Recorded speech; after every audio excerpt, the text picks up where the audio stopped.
En la farmacocinética, todo el mundo sabe, cinética es movimiento, fármaco es algo relacionado con movimiento, los fármacos. Es una rama de la farmacología que estudia la disposición y movimiento de los fármacos en el cuerpo, la forma en la que el organismo afecta a estos a lo largo del tiempo. Comprende varios procesos. La palabra mágica es el ACME, que la absorción, distribución, metabolismo y excreción. Cada uno de estos puntos los vamos a ver con detalle hoy día. Pero la farmacocinética va a estudiar la absorción, la distribución, metabolismo y excreción. En una palabra, va a estudiar lo que el fármaco le hace al cuerpo, lo absorbe, lo distribuye, metaboliza y excreta. Hoy por hoy muchas de las presentaciones de los fármacos vienen con cubiertas. Entonces hay un proceso que se aumenta una letrita y que se llama LATME, y LATME significa liberación. La farmacocinética estudiaría entonces la liberación, la absorción, la distribución, metabolismo, excreción. Siguiente, por favor. Estas son definiciones simples antes de entrar en materia para que todos sepamos lo que estamos diciendo. La absorción es el paso del medicamento desde el sitio de ingreso hasta llegar a la sangre. Se excluye de absorción el ingreso directo por vía intravenosa. Si nosotros vamos por cualquier vía de administración, sea oral, intramuscular, subcutánea, tiene que llegar a la sangre. Eso significa que tiene que absorberse, ¿de acuerdo? Pero cuando ya está en la sangre, cuando colocamos por vía intravenosa directa, ya no hay el proceso de absorción. Ya ha entrado a la sangre el medicamento. La distribución es el desplazamiento del fármaco por diferentes compartimientos. Hay como unas 4 teorías de cuáles son los compartimientos principales y de dónde a dónde se va el fármaco. El fármaco cuando ingresa, lo primero que va a hacer es ingresar a la sangre, de la sangre irse a los tejidos más irrigados, de los tejidos más irrigados volver a la sangre y otra vuelta dirigirse a otros tejidos irradiados y por último buscar su interfase o el sitio donde va a actuar. Curiosamente, el fármaco se distribuye más hacia el sitio que crea un espacio virtual o algo donde se necesita el fármaco. Supongamos que una persona tiene una artritis muy dolorosa en la rodilla, el fármaco se va a distribuir por todo el cuerpo, va a alcanzar una concentración adecuada en el plasma, en la sangre, y va a ir en gran cantidad hacia el sitio donde está la infección, la inflamación. ¿Estamos? Y luego va a volver para salir o para metabolizarse y transformarse. El metabolismo es la biotransformación que experimenta el fármaco desde su ingreso hasta su salida. Es decir, el fármaco no se va a metabolizar en un momento X. Desde que ingresa ya el fármaco está metabolizándose, transformándose, ya sea a través de enzimas del tubo digestivo, a través de enzimas del intestino, en la sangre, etc. Y este experimentando cambios. Y al final el fármaco puede ser transformado, puede convertirse en un compuesto absolutamente diferente. Y ese compuesto transformado se llama metabolito.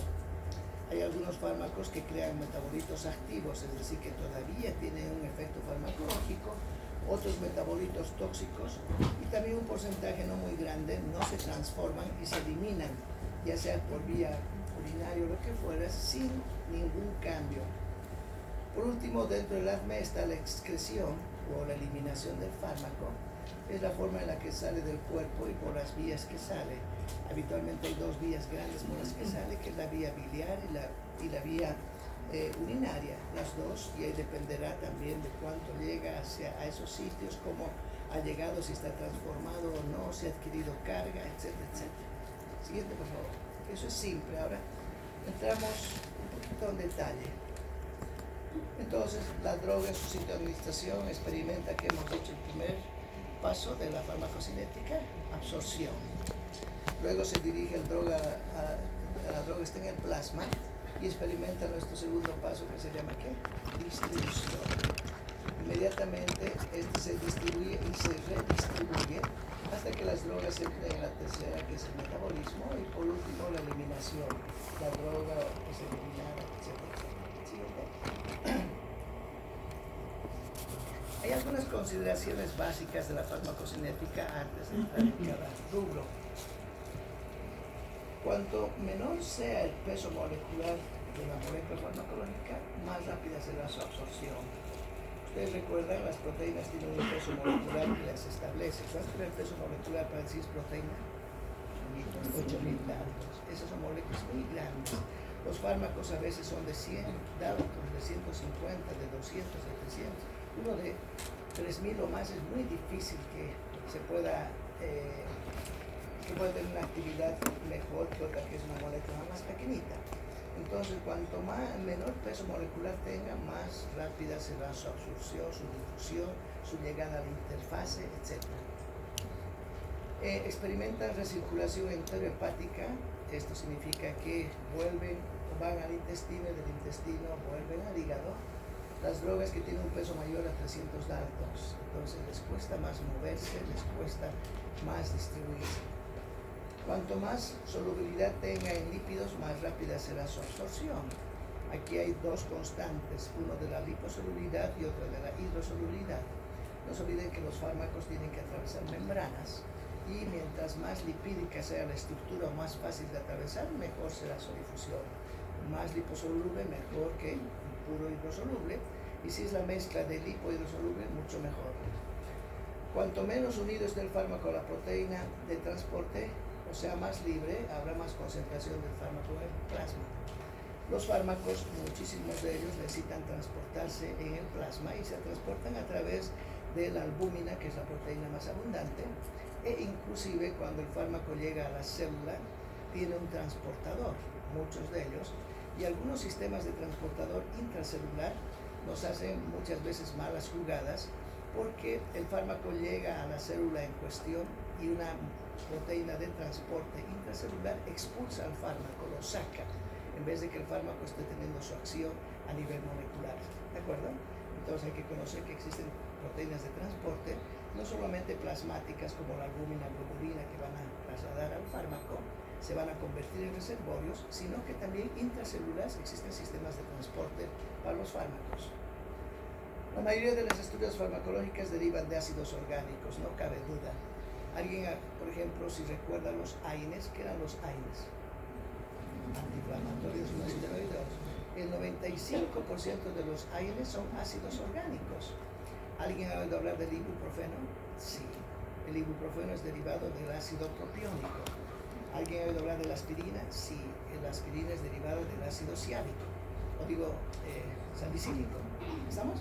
Entonces, muchísimos de los fármacos son ácidos orgánicos, otros van a ser obviamente alquilos, otros van a ser diferentes estructuras, pero una gran parte son ácidos orgánicos. Y las estructuras entanioméricas o isofórmicas tienen mejor absorción. Depende cómo están colocados los átomos cuando se fabrica el fármaco, para ver cuál va a tener mejor. Si están localizadas muchas moléculas a la izquierda o a la derecha, su absorción va a ser menor.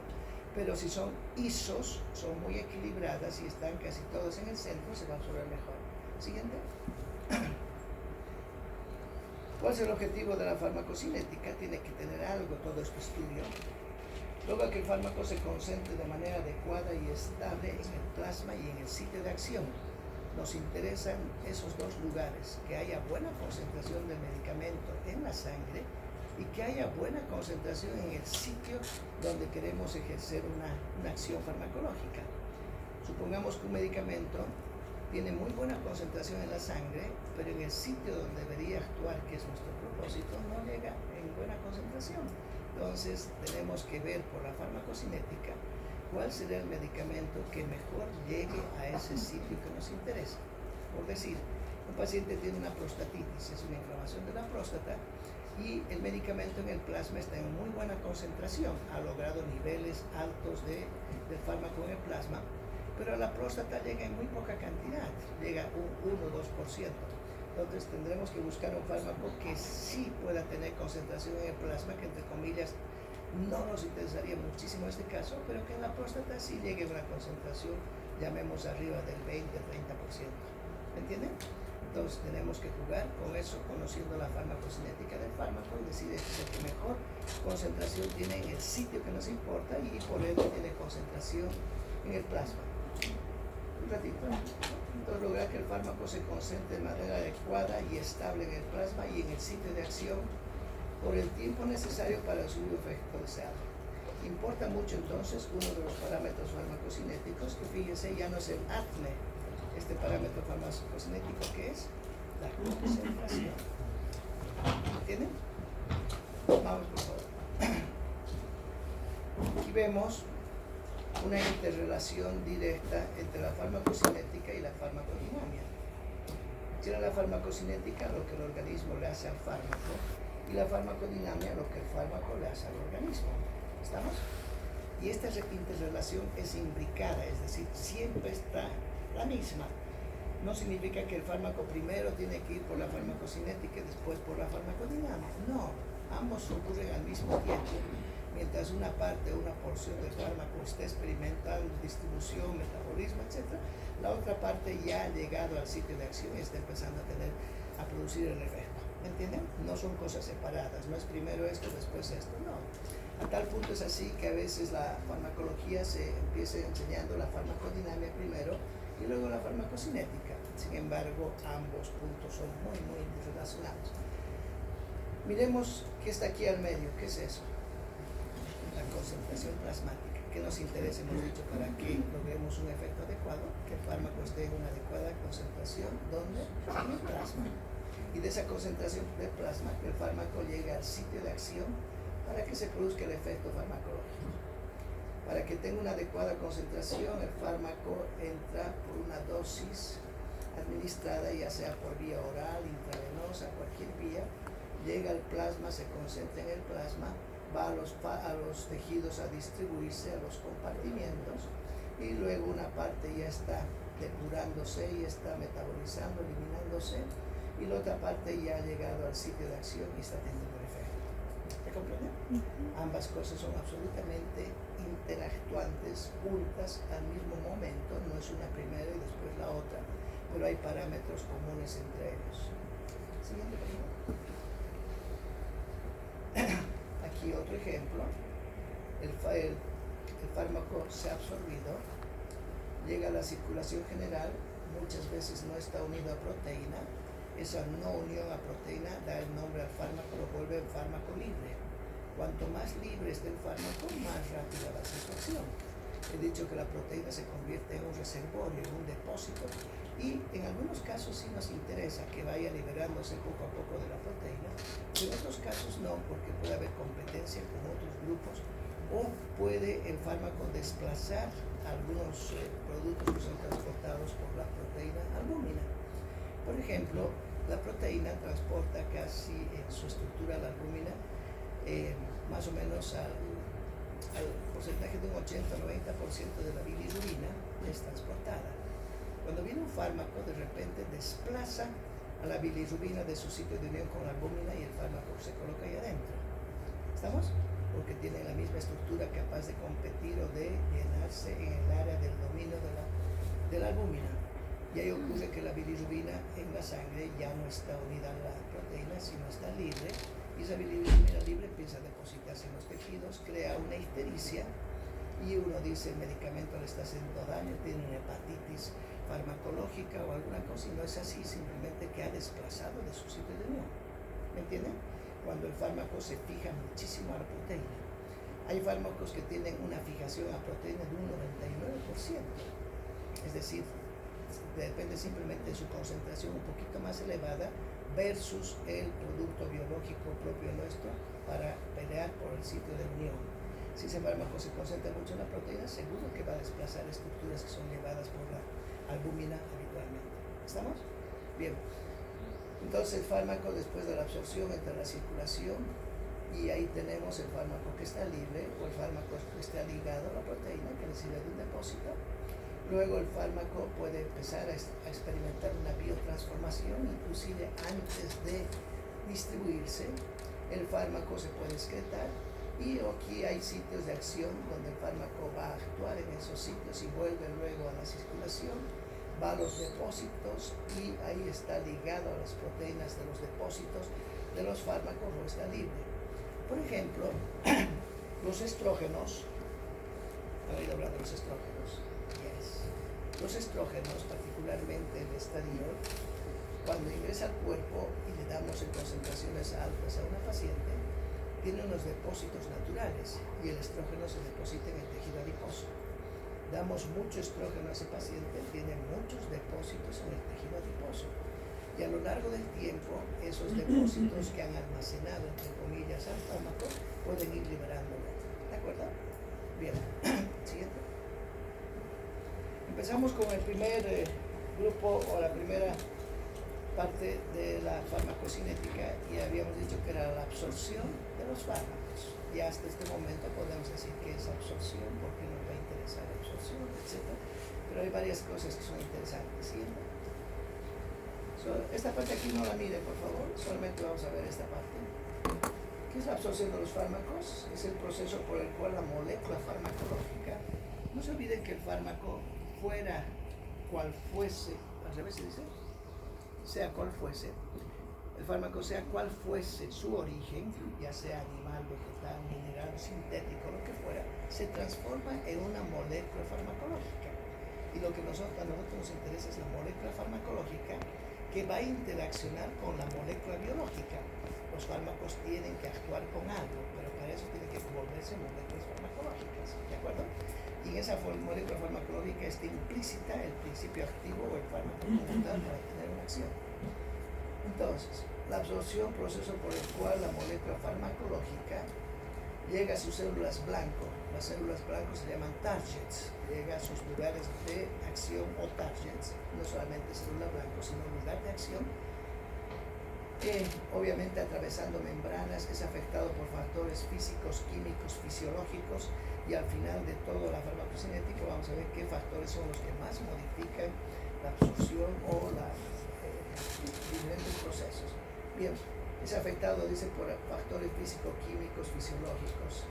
Algunos son físicos, por ejemplo, el tamaño de la molécula, el pH del medio, el pK del fármaco, la estructura de la membrana celular, que determinan todos ellos la biodisponibilidad.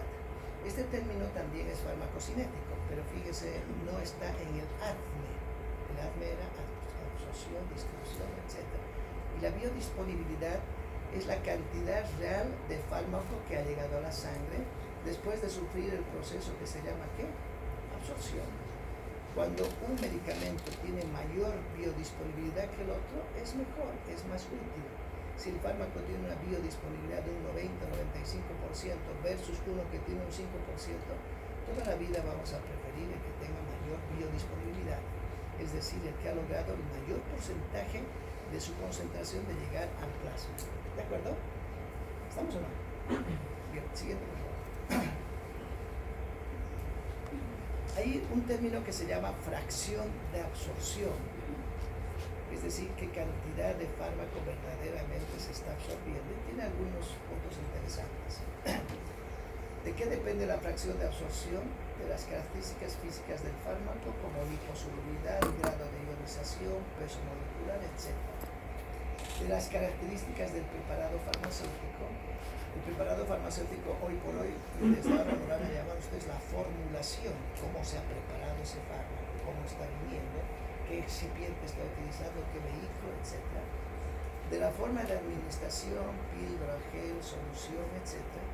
De la vía de administración, de los factores fisiológicos, por ejemplo, edad, que habrá edad, embarazo, peso, etc. De los factores patológicos, enfermedades que afectan la absorción. De repente una persona tiene una duodenitis crónica, una ileitis, y algo va a afectar para su absorción si es por vía oral del fármaco. De los factores iatrogénicos de tipo interferencia o interacción entre un medicamento y otro. De la superficie de absorción, y este es un hecho, cuanto más grande es la superficie de absorción, más será la absorción del fármaco y la llegada a la sangre, su biodisponibilidad. De la tasa de degradación o dilución, etc. Siguiente. Aquí vemos entonces, en el mecanismo de absorción, interesa mucho la capacidad del fármaco de pasar las membranas. Cuando pasa libremente las membranas y no necesita energía, ¿qué se llama eso? Difusión pasiva. Cuando necesita no energía, pero constantes de concentración más alta, se llama difusión facilitada o intercambio a través de un sistema particularmente cotransportador, o o cuando necesita energía para atravesar las membranas, o por último de cómo entra el fármaco por exocitosis o endocitosis, habitualmente por endocitosis y cómo se mueve ahí adentro. Los factores que influyen en la absorción, hemos dicho, efecto del pH en el sitio de absorción.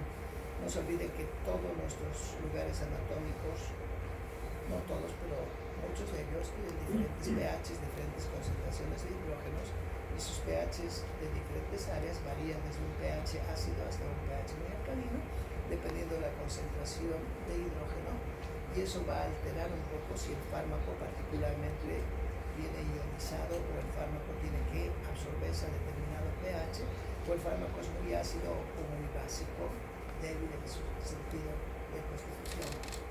Depende del riego sanguíneo en el sitio de absorción. Cuanto más sangre tiene el sitio de absorción, más fácilmente se va a absorber. Depende del contacto, del tiempo de contacto con la superficie de absorción, depende de la superficie o área de absorción. Habíamos dicho que era biodisponibilidad, habíamos dicho que era la cantidad real del fármaco que llega a la sangre. Muchas veces, para que llegue una verdadera cantidad, el fármaco, si es administrado por vía oral, pasa muy rápidamente al hígado. No se olviden que tenemos la parte anatómica, el intestino lo absorbe y el intestino lo lleva inmediatamente al hígado. Y el hígado se constituye un sitio donde ya está transformando el fármaco. Antes de que llegue a la sangre, antes de que llegue a su concentración adecuada, ya puede estar cambiando ese fármaco, modificándolo. Ese fenómeno que ocurre de transformación en el primer instante que el fármaco llega al cuerpo se llama fenómeno del primer paso. ¿Dónde ocurre el fenómeno del primer paso entonces? En el hígado. ¿Qué significará? El cambio que experimenta el fármaco al llegar al cuerpo en un primer paso por el hígado. Muchas veces si nosotros queremos esquivar el fenómeno del primer paso, no tendremos que darle por vía oral el medicamento al paciente, o conocer cuánto es su extracción hepática, cuánto el hígado se lo capta para biotransformarlo. Entonces ahí utilizamos vías que no necesariamente son las orales para evitar este fenómeno del primer paso. Podemos utilizar una vía de administración intramuscular subcutánea, que obviamente obviamos el primer paso, ¿de acuerdo? O utilizamos la vía oral sublingual, pero sublingual, y en la vía sublingual ya no hay el fenómeno tan intenso del primer paso, que es la secreción hepática del fármaco. Depende de la solubilidad de la droga, de la inestabilidad química, de la naturaleza de la formulación. Y hay un término que aparece en todo lo que es esto, es bioequivalencia. Y bioequivalencia se refiere a preparación de drogas bioequivalentes que muestran la misma biodisponibilidad y tiempo similar en alcanzar el pic de concentración sanguínea. Hoy por hoy, los fabricantes de fármacos producen fármacos genéricos, fármacos de investigación propios de ellos, pero los que copian esos fármacos genéricos crean fármacos bioequivalentes que supuestamente tienen las mismas características, pero a veces no es así en la práctica médica, ¿cierto? Seguimos en absorción. Se considera absorción también la rapidez con la que un fármaco sale de su sitio de administración y el grado en que lo hace. Factores que van a modificar la absorción, los mismos que hemos dicho anteriormente. Físico-químicos modifican el transporte transmembrana, depende de la solubilidad del fármaco. Los fármacos que están formulados como soluciones acuosas, bien líquidas, se absorben con mayor rapidez que los fármacos que son soluciones oleosas. Esto es relativo, tampoco es absoluto. La absorción depende obviamente de la estructura química, la tasa de velocidad de dilución. Los productos en forma sólida tardan en disolverse. Entonces hay que ver si los preparados podrían venir ya sea en sachets o podrían venir en cápsulas muy fácilmente degradables y líquidas en el interior, porque se van a absorber mejor que un comprimido o una tableta, una píldora que tarda un poco en diluirse. Siguiente, por favor. Seguimos con los factores que modifican. La concentración de un medicamento influye en la velocidad de absorción. Más cantidad de fármaco, más absorción va a haber. El área de la superficie absorbente con la cual está en contacto quizás es el factor que más influye en la velocidad de absorción, ¿de acuerdo? Yo pregunto acá, el intestino, ¿qué cantidad de metros tendrá absorbibles para el fármaco? Metros relativos, no digo el tamaño del intestino. El intestino desde el estómago hasta el hígado se considera como 2 metros de superficie absorbible, ¿de acuerdo? Si nosotros damos por vía oral, tenemos una gran superficie de absorción. Pero si le damos por vía inhalatoria, la vía respiratoria y pulmonar tiene más superficie, entre comillas, teórica que el mismo intestino. ¿Me comprende? Entonces, hoy por hoy, una de las vías que se está utilizando, ya no tan comunes como la vía oral intramuscular, es la vía inhalatoria. Se están introduciendo medicamentos tipo antibióticos por vía inhalatoria y muchos otros fármacos porque tienen una gran superficie de absorción. ¿Estamos? Obviamente pensamos que el intestino sí tiene una mayor superficie de absorción, sí, pero la vía respiratoria inhalatoria también tiene una vía de absorción importante. ¿Estamos? Y para algunos fármacos tienen mucha más absorción que la vía misma intestinal. Bien, siguiente, por favor. La permeación de las membranas, obviamente. Los fármacos atraviesan membranas semipermeables para poder entrar a las células.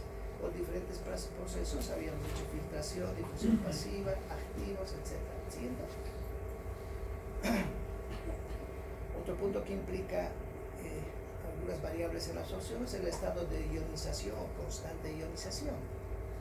Es un factor importante que afecta el coeficiente de partición, liposolubilidad o la relación grasa-agua de muchos fármacos. Por tanto, muchos fármacos son bases o ácidos débiles y la relación entre moléculas ionizadas y no ionizadas cambia según cómo es el pH en que se encuentra. No se olvide que había dicho que el fármaco va a atravesar diferentes sitios de concentraciones de iones y cuanto es ácido necesitará más concentración de iones para absorberse y cuando es alcalino menos concentración de iones de hidrógeno para absorberse y va a depender de eso. Siguiente, por favor. Hay que recordar que los líquidos biológicos tienen diferentes pHs que afectan la absorción de la droga, distribución y excreción. Muchos fármacos son dependientes en su absorción del pH en el que se encuentran, el pH del medio. Y también dependen obviamente del pK del fármaco. Y esto determina la fracción de absorción o cantidad real de una dosis que es absorbida y que entra a la circulación sistémica después de la administración del fármaco. Esto es interesante porque hay aproximadamente un 40% de fármacos que son ácidos o bases débiles, es decir, que en su composición tienen muchos hidrógenos o pocos hidrógenos y va a depender de por dónde van a atravesar para que se absorban o no, porque va a influir el pK del fármaco en el que existe un equilibrio con el pH o va a influir mucho el verdadero pH del medio por donde está atravesando el fármaco. Siguiente. El pK de un fármaco es definido como el pH en el cual existe un equilibrio entre las moléculas con carga y sin carga. Para un ácido débil, cuando el pH es ácido, es menor que su pK, las formas protonadas y ionizadas predominan. Si el pH es mayor alcalino, las formas no protonadas con carga predominan.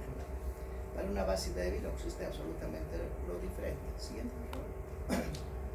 En una conclusión, para no confundirse mucho con los términos, esto es clave, las drogas no ionizadas significan que no han cambiado sus átomos en carga. Las no ionizadas, en función al pH, se absorben. En cambio, las drogas ionizadas, en función al pH, no se absorben. ¿Estamos? En conclusión, o dicho de otra forma, fármacos con pK ácido no se absorben en medio alcalino y fármacos con P básico no se absorben en medio ácido. ¿Qué necesita un fármaco con un pK ácido? Estar en medio ácido para absorberse. ¿Estamos? Supongamos la aspirina, un ejemplo. La aspirina es un ácido débil y la aspirina tiene un determinado pK. Su pK es de 3.5. Significa que si entra a un medio donde hay un pH muy parecido al 3.5 o un pH ácido, la aspirina se va a absorber fácilmente, va a atravesar las membranas, va a llegar a la sangre, si estamos imaginándole que le estamos dando por vía oral. Pero si cambiamos el pH en el del primer lugar o del cuerpo en general para que ese pH se vuelva más alcalino, la aspirina no se va a absorber y va a tender a eliminarse del cuerpo. Si la aspirina es un ácido débil y va a absorberse en un gran porcentaje en el estómago, ¿qué podríamos hacer para que no se absorba en el estómago? ¿Darle qué? El pH del estómago, como hemos dicho que es ácido. Para que no se absorba, ¿qué le daremos a la persona? Le podemos dar bicarbonato, que es alcalino, y alcaliniza el pH del estómago. Y la aspirina en un pH alcalino no se va a absorber. ¿Entienden? Y si la aspirina por mala suerte o el paciente por un intento de suicidio o lo que fuera consume mucha aspirina, está produciendo mucha absorción en los lugares donde hay acidez o reabsorción en los lugares donde hay mucha acidez. Lo que tenemos que hacer en ese caso ya no es bicarbonato por vía oral, sino le damos bicarbonato por vía parenteral, intravenosa, y alcalinizamos todos los sitios del cuerpo. Si alcalinizamos la orina también tiene un pH ácido. Si estaría pasando por el riñón o por la vejiga el medicamento, en un pH ácido, como es ácido, se va a volver a absorber, se va a reabsorber. Pero si cambiamos el pH a nivel general y lo volvemos alcalino, la aspirina por donde pase ya no va a poder absorberse porque el pH es alcalino, es diferente. Y ese es un mecanismo que utilizamos para excretar, para sacar la aspirina del cuerpo si ha habido una intoxicación con el mismo. ¿Me entienden? Ok, vamos. Aquí ven, se había dicho que más o menos el 40% de los fármacos son ácidos o bases. Aquí tenemos fármacos que son ácidos débiles, aquí fármacos que son bases débiles, la mayor cantidad son sobre todo bases débiles. Y algunos ejemplos de ácidos débiles con su determinado pK para saber nosotros en qué medio de TPH se va a absorber mejor y cómo podríamos pegar. Entonces es una variable farmacocinética que nos enseña que si un fármaco es ácido, tendremos que acidificar el medio para que se absorba. Si un fármaco es base, tendremos que alcalinizar el medio, o al contrario, si queremos que no se absorba. Aquí tenemos, por ejemplo, la aspirina. ¿Estamos? Llegan a ver la aspirina, ¿cuánto de pH o pK tiene? 3.5. ¿En qué medio se absorberá mejor? En medio ácido. ¿De acuerdo?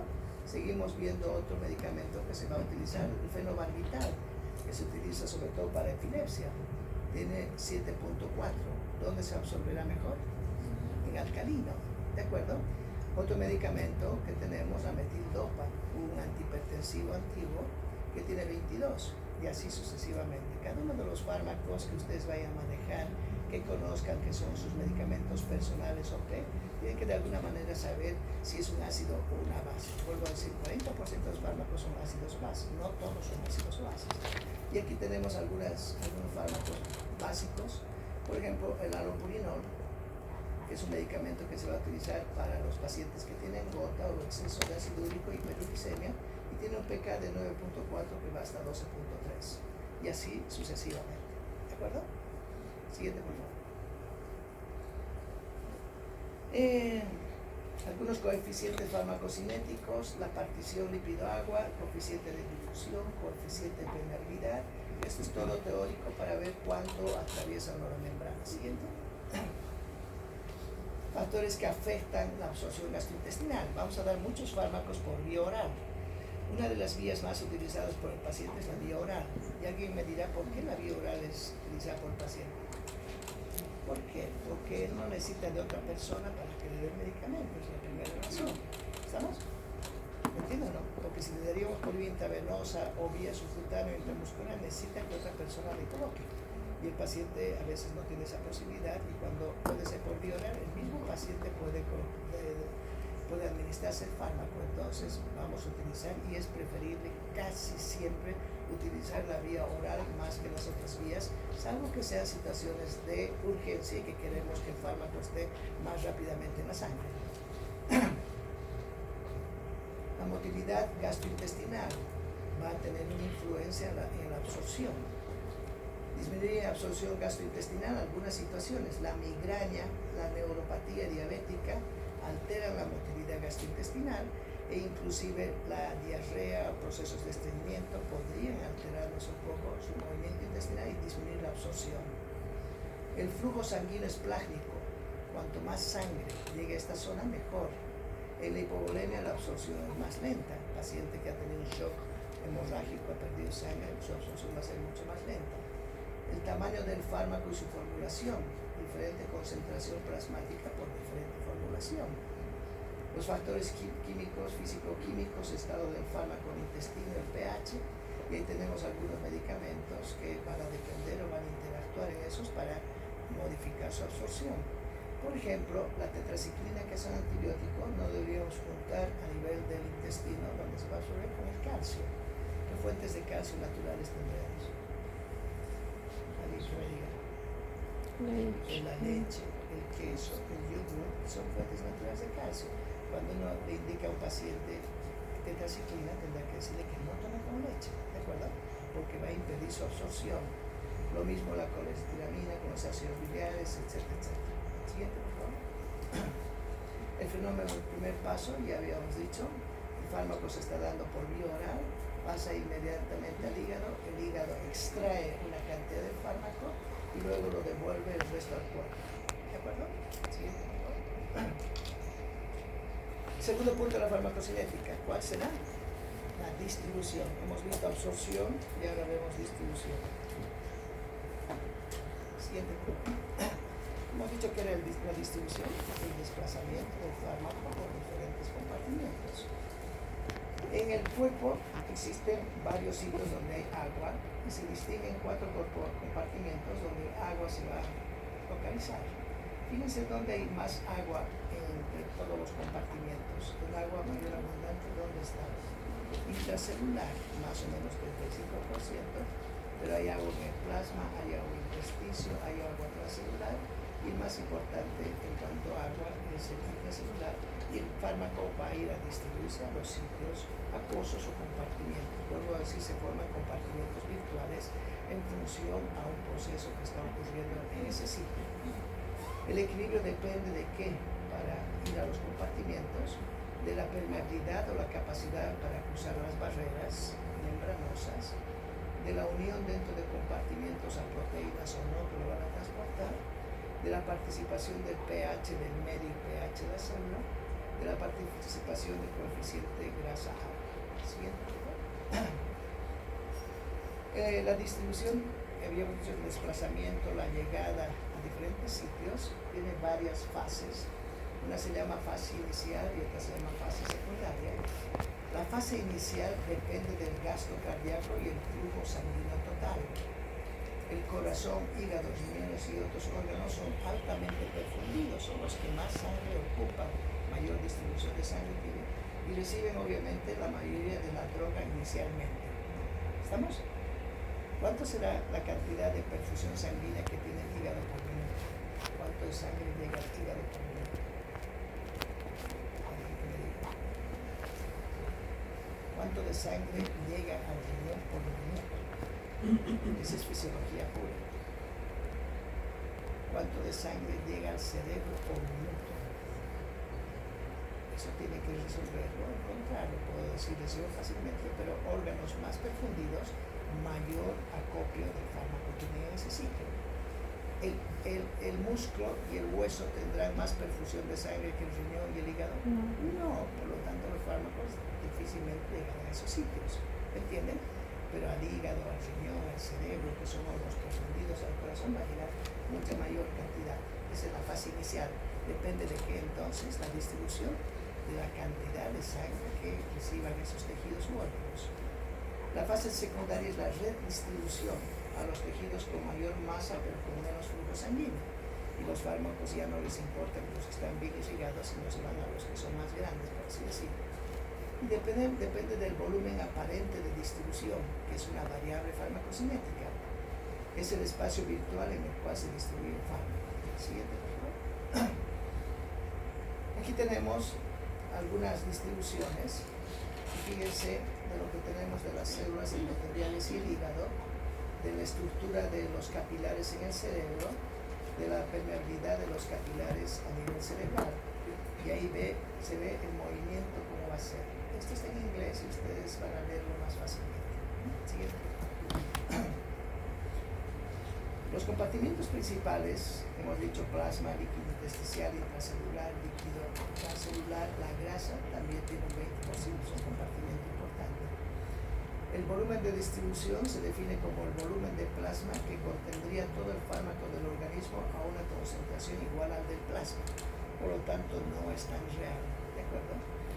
Los fármacos no liposolubles están atrapados principalmente en el plasma, los no liposolubles, y los líquidos intersticiales. Claro, es una dosis única, la mayoría no entra en el cerebro, son fármacos no liposolubles. En cambio, los fármacos que tienen mayor liposolubilidad alcanzan todos los compartimentos y pueden acumularse en la grasa. Para fármacos que se acumulan fuera del compartimiento plasmático, por ejemplo en la grasa o tejidos, el volumen de distribución puede exceder el volumen corporal total. ¿Estamos? Lo vamos a explicar en un ratito. Siguiente. Seguimos viendo la distribución. En la barrera hematoencefálica no tienen espacios celulares entre el endotelio capilar. La mayoría de las sustancias lipofílicas pasan al cerebro. Las drogas fuertemente ionizadas no pasan, ¿de acuerdo? Sin embargo, aquí ocurre un fenómeno que es interesante. La barrera hematoencefálica es una barrera virtual para permitir el paso o no de los fármacos hacia el cerebro. Como es un endotelio bien cerrado, los fármacos no atraviesan adecuadamente, salvo que sean muy liposolubles, y puedan pasar por los intersticios de la célula. Sin embargo, cuando el cerebro, las meninges o todo el área que está irrigando al cerebro sufre un proceso infeccioso, esos espacios de célula y célula del endotelio se abren y el fármaco puede atravesar mucho más fácilmente. Eso ocurre con las penicilinas. La penicilina le damos a un paciente, un betalactámico, y no llega en concentración adecuada al cerebro, salvo que, porque no atraviesa bien la barrera hematoencefálica, salvo que el cerebro haya experimentado un proceso inflamatorio y se hayan separado sus células una de otra en los espacios capilares. Y eso ocurre en la meningitis. Un paciente que tiene meningitis ya tiene un espacio entre célula y célula y el fármaco puede atravesar fácilmente. ¿De acuerdo? Utilizamos penicilina en las meningitis porque va a atravesar bien la barrera hematoencefálica. ¿De acuerdo? Pero si no hay un proceso inflamatorio, algo que separe, va a depender de las otras características de la barrera hematoencefálica, si está ionizado el fármaco, si es liposoluble, si puede alcanzar concentraciones adecuadas a nivel del cerebro, etcétera, etcétera. La placenta no es una barrera. Drogas con bajo peso molecular atraviesan fácilmente. Drogas con alto peso molecular no. El atapiamiento iónico, el pH plasmático fetal es menor que el materno, entonces ahí tenemos otro factor. Las concentraciones de bases débiles pueden ser mayor en el feto. Hemos dicho que muchos fármacos son bases débiles y eso puede alcanzar mucho más fácil porque el pH del plasma de la placenta es más fácil. ¿Siguiente? Un punto que interesa mucho es la unión a las proteínas cuando está distribuyéndose el fármaco. Eso limita la disponibilidad de las drogas. Solo las drogas libres es farmacológicamente activa y también unión a componentes tisulares, reservorios de drogas o la red de distribución. ¿Siguiente? La fijación de fármacos a proteínas plasmáticas, habíamos dicho que ¿cuál era la proteína que más jugaba aquí? Albúmina. ¿No es cierto? Bien. Las más importantes, la albúmina plasmática, la betaglobulina y la glucoproteína ácida también fijan algunos fármacos, pero la más importante es la albúmina. La albúmina plasmática principalmente fija fármacos ácidos. ¿Estamos? Aproximadamente 2 moléculas por cada molécula de albúmina. Los fármacos básicos pueden ser fijados por otra que no sea la albúmina, la betaglobulina o las glucoproteínas ácidas. Algunas veces la unión saturable conduce a una relación no lineal entre la dosis y la concentración del fármaco libre. La unión importante a proteínas retrasa la eliminación de los fármacos. La proteína se convierte como un reservorio, ya habíamos dicho, va liberando poco a poco y altera algunos procesos. La competencia entre fármacos por la unión a proteínas raramente produce interacciones farmacológicas clínicamente importantes, pero existen. Un fármaco se une más a una proteína o en un 90% más y otro también se une en un 90% más y se los da al mismo tiempo, van a competir por el sitio de unión con albúmina. ¿De acuerdo? Y el que alcance más concentración y se fije más va a ser el menos activo, el que esté más libre va a ser el más activo. Hemos dicho que la unión a proteínas es un depósito, entre paréntesis, del fármaco en el plasma para que vaya liberándose. Siguiente. El fármaco activo es el que no está unido a las proteínas. Fíjense el grado de unión de los fármacos a las proteínas plasmáticas, a la albúmina. Hay algunos que tienen un grado de unión muy alto a las proteínas plasmáticas, sobre todo a la albúmina. Y aquí fíjense los medicamentos, el diazepam. ¿Alguna vez han oído hablar? ¿Qué es el diazepam? Una benzodiazepina, un sedante, tiene mucha unión a proteínas, más del 98% de posibilidades de iniciar las proteínas. ¿De acuerdo? Y ahí tenemos otro medicamento, la doxiciclina, etcétera, etcétera. Los que tienen escaso están a este lado, fíjense, casi menos del 50% de posibilidad de unirse a las proteínas. Intermedio, tenemos algunos. Alto, aquí hay otros. Y esto, ¿cómo lo van a aprender ustedes? Porque es imposible que puedan memorizar todos los nombres según los medicamentos personales que vayan a manejar. Y una de las variables que anotarán para su conocimiento es si tiene o no mucha unión a la proteína plasmática y si podría competir con otros o con productos orgánicos. La miodarona es un medicamento que se utiliza mucho para tratar las arritmias cardíacas. Ese tiene una unión muy alta a proteínas, entonces habrá que ver con qué medicamentos al interaccionar podrían pegar con la unión con la albúmina o cómo podría alterar. Siguiente, por favor. Hay factores que alteran la albúmina plasmática. Hay algunas situaciones que disminuyen a la albúmina y hay otras situaciones que aumentan a la albúmina. Y esto es importante según cuánto de aplicación a la proteína plasmática tenga ese fármaco. Cada fármaco tiene, hemos visto, una disposición diferente. Por ejemplo, ¿qué situaciones aumentan la albúmina en la circulación? Curiosamente, son muchas situaciones de estrés, curiosamente. Si ustedes se fijan, la neurosis, ¿qué es? Un estado de ansiedad, un estado de alteración. La paranoia, otro estado. ¿Existe una paranoia en nuestro medio por el coronavirus o no? Absolutamente, todos creen que se van a morir.